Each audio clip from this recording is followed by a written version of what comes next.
Boa tarde a todos. Vamos agora dar início à nossa última mesa do dia de hoje, deste dia tão intenso. A mesa que segue tem como principal tema o impacto das mudanças climáticas e proteção jurídica às populações mais vulneráveis. Temos connosco duas ilustres professoras que vêm do Brasil e um dos principais motes para a discussão são, de entre outros, os mais recentes dados do relatório das Nações Unidas de 2025, que destacam que cerca de 80% das populações expostas à pobreza estão diretamente vulneráveis às alterações climáticas, nomeadamente as intempéries climatéricas, inundações e secas, e que é de facto um vetor também acrescido da propensão para o risco de maior vulnerabilidade e exclusão. Mas passo então, sem tomar mais tempo, a palavra à primeira interveniente, a professora Ana Paula Zayfer, que vem de facto apresentar o tema específico do impacto das mudanças climáticas sobre os povos e populações vulneráveis. A professora é graduada, especialista em Direito, mestre em Desenvolvimento e Gestão, doutora em Filosofia com dissertação sobre o tema da área da Justiça Social rousiana e, de facto, tem várias publicações e artigos na área da Justiça, Filosofia do Direito, determinantes da exclusão e da vulnerabilidade e também da área das alterações climáticas, sendo professora e coordenadora do Observatório de Direitos Humanos na Universidade do Noroeste do Rio Grande do Sul, Universidade de Juí do Brasil. Bem-vinda novamente, portanto, aqui aos trabalhos da rede. Muito obrigada e vou passar a palavra para a intervenção. Obrigada, me escutam? Bem, boa tarde, então boa noite já, né, todos e todas. Inicialmente gostaria, então, de agradecer a professora que está aqui nos coordenando a nossa mesa, agradecer também ao professor Casimiro, que fez de uma forma muito gentil esse convite. Pela primeira vez, então, estou participando das atividades da rede.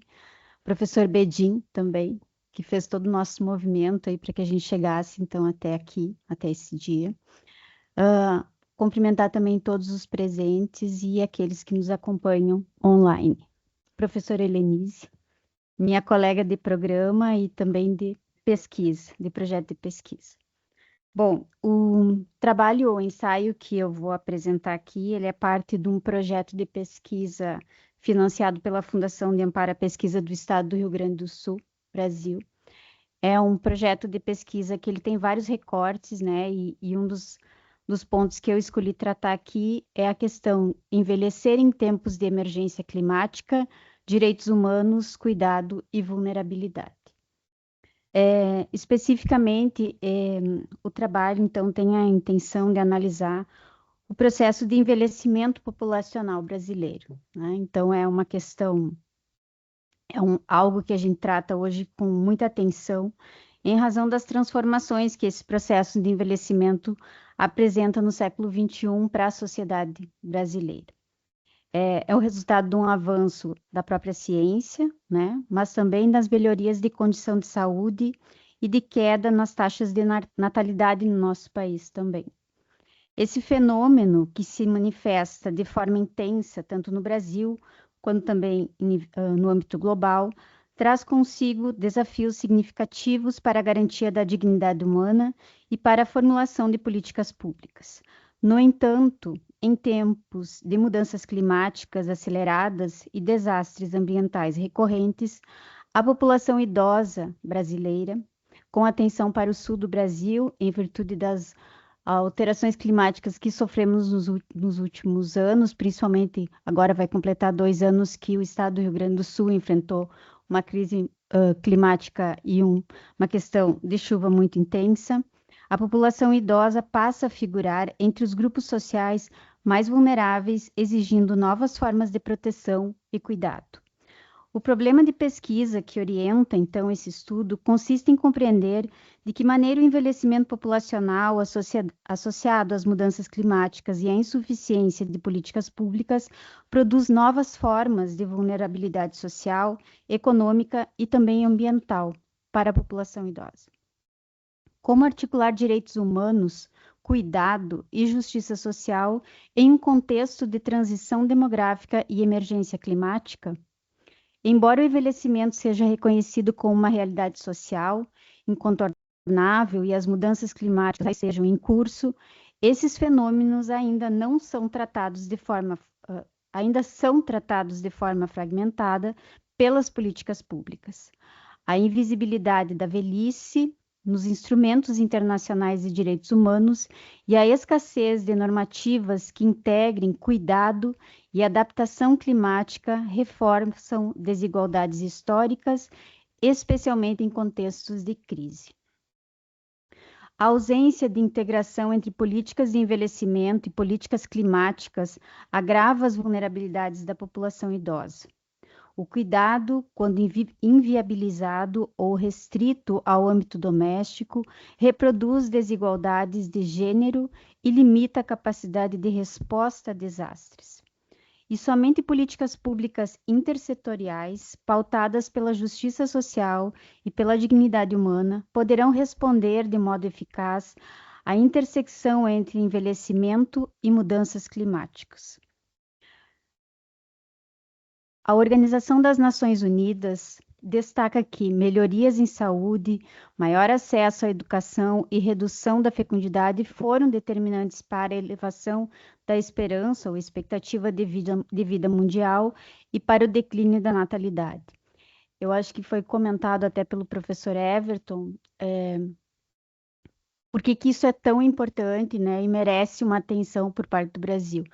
Nós temos regiões do Brasil onde pessoas vivem e realmente isso tem a ver também com questões de etnia, de raça, 57 anos, no máximo 60 anos, principalmente no norte do Brasil, nordeste. Mas também temos no estado do Rio Grande do Sul, que é o nosso estado, então, pessoas com expectativa hoje de 81 anos. E é um estado, talvez o estado que possui a maior população idosa de toda a federação. E é um dos estados que sofre de uma maneira mais intensa os eventos climáticos. Ele está na rota dos ciclones em razão de toda a geografia, tem vários fatores que influenciam isso. Então, por isso que a pesquisa olha de uma forma mais atenta para esse grupo, para essa população.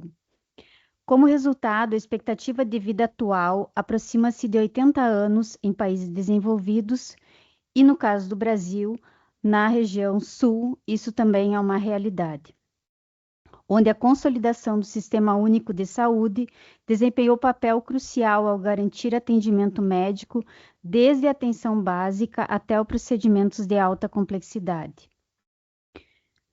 O Brasil já contava com cerca de 22 milhões de pessoas com 65 anos, né, em 2018, e hoje essa população cresce de uma forma expressiva. Segundo os dados do nosso último censo, a população idosa brasileira cresceu 57% em apenas 12 anos, ao passo que a população de crianças e adolescentes até 14 anos diminuiu já 12%. Esse quadro confirma a inversão da pirâmide etária, em que o número de idosos hoje supera progressivamente o de jovens. Nós temos hoje no Brasil uma pirâmide etária que se alarga no seu meio. Nós temos a maior parte da população brasileira entre 36 e 40 anos. Então, nós já estamos vivendo um outro processo que eles denominam também de geração sanduíche, né? Que é aquela população que fica entre duas gerações, cuidando de duas gerações. Projeções indicam que a população mundial com 65 anos ou mais deve saltar de 761 milhões para 1,6 bilhão até 2050. Associado a essa questão, chama-se a atenção para a denominada economia do cuidado, que reflete uma realidade latente na sociedade em que as mulheres são responsáveis pelos trabalhos não remunerados com o cuidado da casa, dos filhos, dos parentes idosos e de outros familiares doentes ou em algum grau de dependência. Cerca de 75% dos trabalhos não remunerados hoje são realizados por mulheres no âmbito doméstico. Cerca de 3/4 do trabalho de cuidado não remunerado no mundo também é realizado por mulheres no âmbito familiar, totalizando cerca de 12,5 bilhões de horas diárias não remuneradas. Além disso, embora em níveis diferenciados, a realidade mundial é de que o cuidado é associado ao gênero, de forma que homens são a minoria na participação das atividades domésticas. Acho que isso também foi retratado pela apresentação, né, do grupo anterior. Tanto nos trabalhos remunerados quanto não remunerados, as atividades e responsabilidades de cuidado geram significativos níveis de insatisfação e de diagnóstico de saúde mental, demonstrando um cenário de sobrecarga física e emocional dos profissionais de pessoas responsáveis pelo cuidado. No caso de mulheres que cuidam de seus familiares, os índices são mais alarmantes devido às menores condições de descanso, lazer e sobrecarga. Então, para além de pensarmos que estamos com uma população envelhecendo, pensamos também que essa população exige uma atenção, um cuidado. Quem exerce essa atividade são especificamente 75% são mulheres, né? Então aí digamos assim, esse tabuleiro, né, começa a formar todas as suas peças para pensar, então, aonde tudo isso efetivamente vai desembocar quando pensamos também em mudanças climáticas. Eu vou me adiantar, né, senão eu vou... Bom, a vulnerabilidade da população idosa, então, encontra-se refletida na própria legislação internacional. A velhice, enquanto etapa da vida, ainda não ocupa lugar de destaque nas discussões normativas globais. Na Declaração Universal de Direitos Humanos, a única menção expressa ao envelhecimento aparece no artigo 25, que se refere ao direito a um padrão de vida adequado, saúde e bem-estar.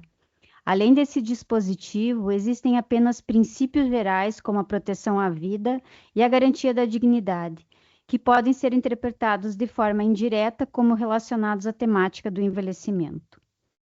O artigo 2º da Declaração assegura a todos a capacidade de gozar dos direitos e das liberdades previstos no documento, salientando que não deve haver distinção de qualquer natureza para o exercício dos direitos humanos.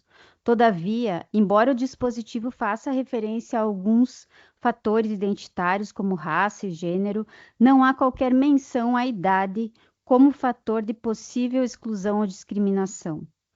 A Organização das Nações Unidas, nesse contexto, acabou de negligenciar a vulnerabilidade das pessoas idosas, uma vez que seus instrumentos vinculantes não estabelecem obrigações específicas, nem criam mecanismos de controle voltado à proteção e ao direito ao envelhecimento digno.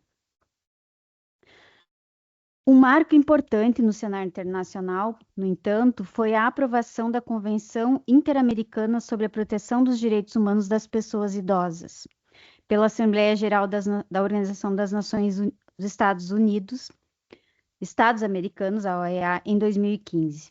O tratado entrou em vigor em 2017, constituindo-se no primeiro e até hoje único documento ou instrumento internacional juridicamente vinculante, especificamente voltado à promoção e à proteção dos direitos da pessoa idosa.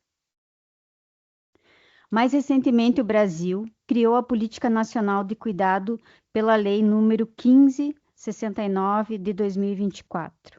Representa um avanço significativo no ordenamento jurídico brasileiro. O Brasil, durante muito tempo, ficou discutindo essa política nacional de cuidado. Em torno de um ano, mais ou menos, a gente participou das conferências, né, que foram promovidas pelo Ministério do Desenvolvimento, também o Ministério de Direitos Humanos, e em final de 2024 nós conseguimos a aprovação.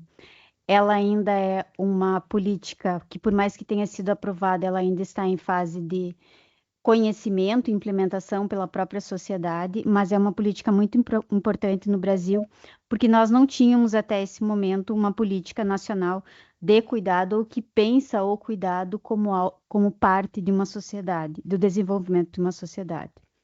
A normativa é destinada a garantir o direito ao cuidado por meio da promoção de corresponsabilização social entre homens e mulheres pela provisão de cuidados, considerando as múltiplas desigualdades existentes.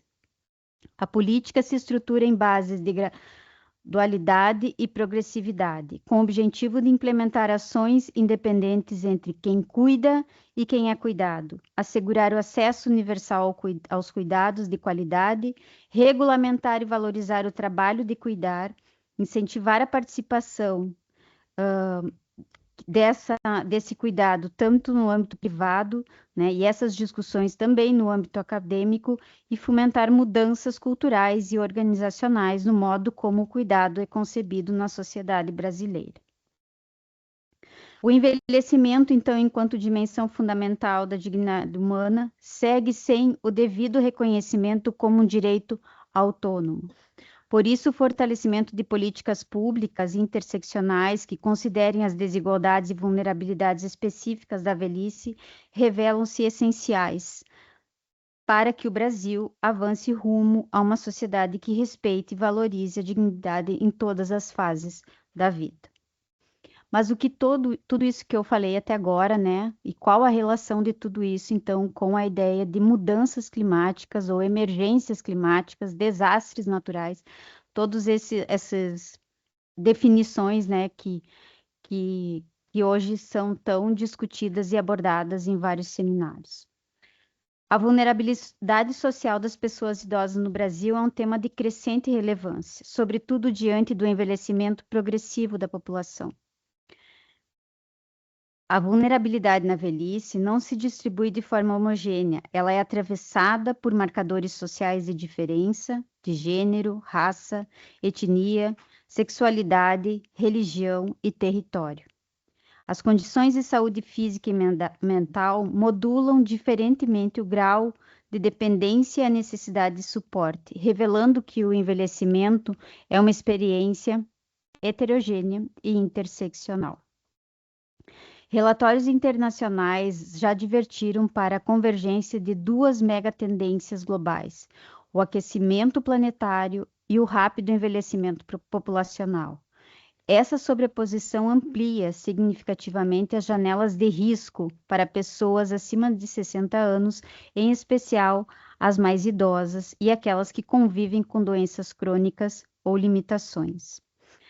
A experiência gaúcha, ou do Rio Grande do Sul, em 2024, revela que para pessoas idosas, a perda de moradia transcende a dimensão material. Trata-se também da ruptura de um espaço de memória, de identidade e de autonomia.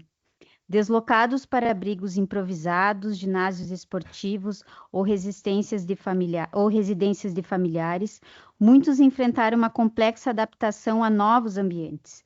Leitos diferentes, banheiros desconhecidos, mudanças nas rotinas alimentares, ausências de seus mascotes e de higiene, perda da vizinhança, da referência e da garantia de orientação e segurança.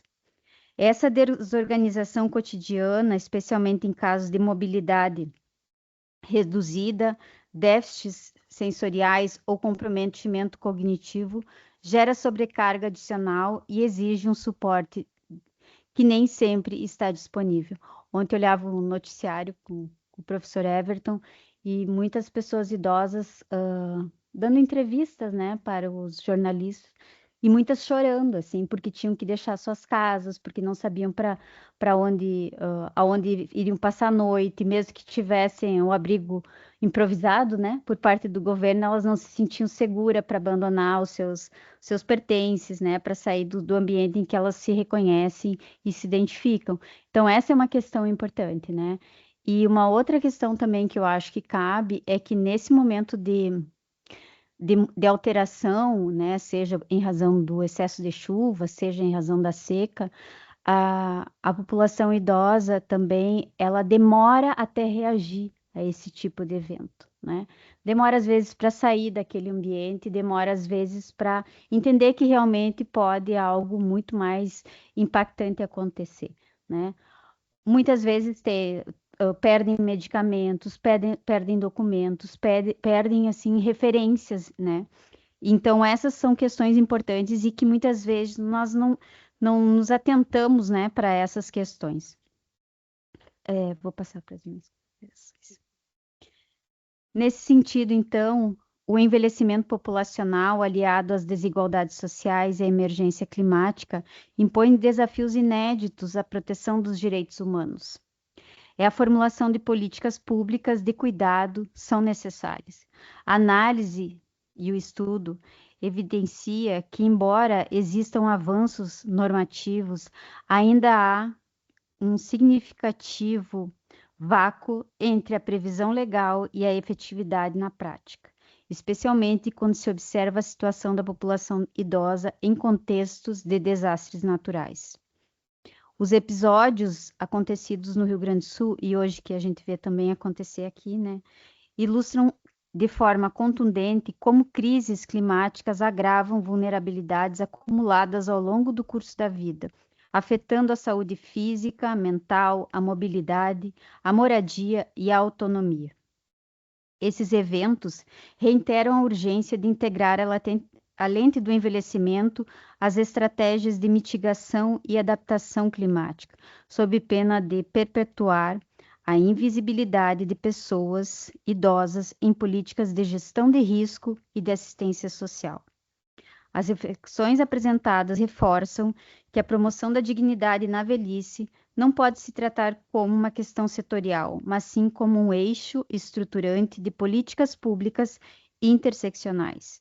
Isso exige integrar saúde, assistência, habitação, urbanismo e defesa civil em modelos de governança sensível ao envelhecimento e preparado para a intensificação dos eventos climáticos.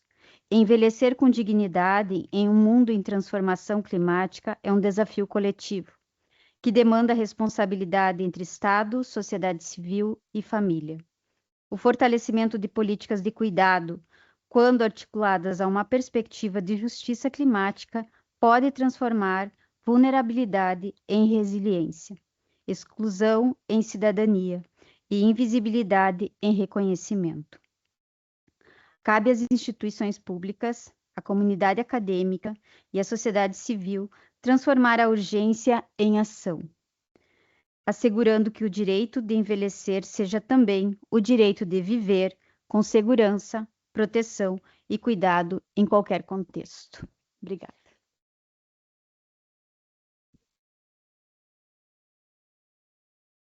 Obrigada, professora Ana, e particularmente pela tão criteriosa gestão do tempo. Trouxe-nos aqui reflexões que com certeza vão suscitar questões, mas avançávamos já para a segunda comunicação da mesa e depois juntamos as questões no fim, se concordarem.